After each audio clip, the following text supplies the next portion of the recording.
So the question is, what is my thought process on a DIY or do-it-yourself wedding? I think I'm all for the concept of a DIY wedding because it, in theory, makes sense to brides who are working and paying for a lot of things themselves because you can, in theory, save money. However, the thing to keep in mind is anyone who's ever been married will tell you the wedding professionals they hired are what made their wedding the fantasy or the dream that it was. Do it yourself events are hard in general just because you can't do it all yourself. And when you try, you get overwhelmed.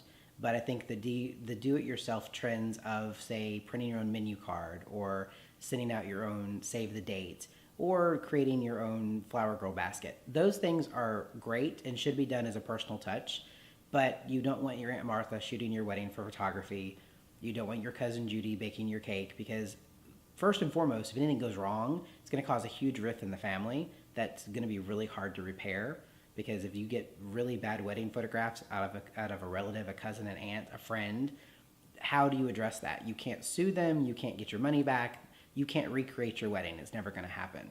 And friends and family are not insured, licensed professionals. There's no backup. There's no safety net. And I think every bride who has ever planned a wedding will tell you they lose enough sleep during the process of planning a wedding that you don't want to incorporate non-professional vendors on top of that because you're never ever going to feel comfortable no matter how close that relationship is. It's not worth the money you save in the end because you can't redo it. You don't get a do-over in your wedding, and it's a dream that you want to see everything come to fruition. And if you use the wrong vendors or decide, hey, we can do that part ourselves, it's a lot more work than you think. And you have all of the friends in the world saying, oh, we'll help you put on chair covers, we'll help you put out napkins. Few and far between actually follow through, and then it comes crunch time for photographs and getting your hair and makeup done. They're nowhere to be found. They're in the hair and makeup chair and not putting on chair covers. So keep that in mind. You're planning your own do-it-yourself wedding. Make sure you rely on the right people.